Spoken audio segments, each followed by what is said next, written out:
everyone, this is Mistress Nightmare here, and I'm going to be reading or continue reading Rose the Shade of Love and Lust, chapter 15. Before we get started, please hit that like button, comment, subscribe to this channel if you guys want more creepypasta and fanfictions out there. Until then, let's get started. Zalga's point of view, she looks beautiful, her blue eyes staring at me with her long black hair waving slightly as she moved the black nightgown that my minion placed on her, wrapped around her figure. Why are you staring at me? She stuttered. I blinked and composed myself. You're here for a reason, I muttered simply. Her eyes widened and her mouth agape. What? Skylar's point of view. What? I asked him, afraid of this creature or Zalgo thing wanted with me. To be mine, he smirked. At this time, actually stared at me in horror. He wanted me? But no. Why? No, I will not be his. No. I growled. His face flushed as he looked surprised, but turned into a menacing snarl. What did you say? He growled out. I could feel my blood freeze as he glared at me. I said no. I breathed out, fearing that I had gripped onto me. You will be my wife, even if I have to force you or kill anyone that stands in my way, Zalgo shouted at me. Anger cleared in his eyes and hurt.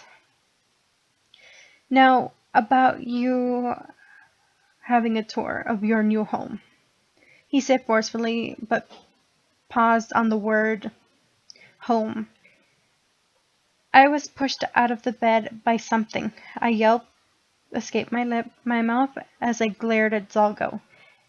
You're just a jackass, I shouted at the monster. I could feel tears perking at the edge of my eyes as I could think about how Offender must be worried about me.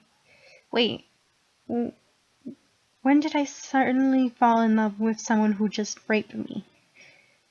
Get up, Zalgo said sternly. I hesitated for a second, but it was a second too long. A clawed hand grabbed my hair and pulled me up. I screamed, escaped my throat, but I shut my mouth to keep it in, not wanting to show any weakness to him.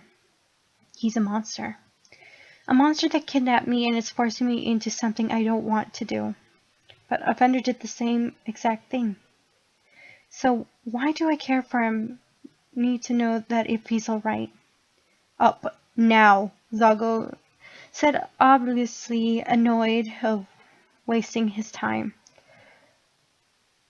Like he had anything important to do, rather than be a douche to me.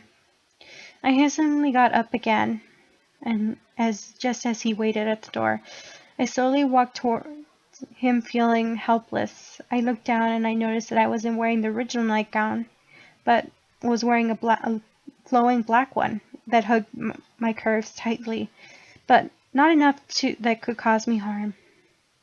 That pervert bastard. He takes my wrist and pulls me down the hall. The kitchen is here. Your room is at the end of that hall. Rake is right next to yours. He pointed to each room and turned. But the sound of scratching claws behind me made the hair on the back of my neck stand to no end. Master is happy. The sound of a hissed out voice as I looked over my shoulders to see a creature or come face to face with that thing that brought me here.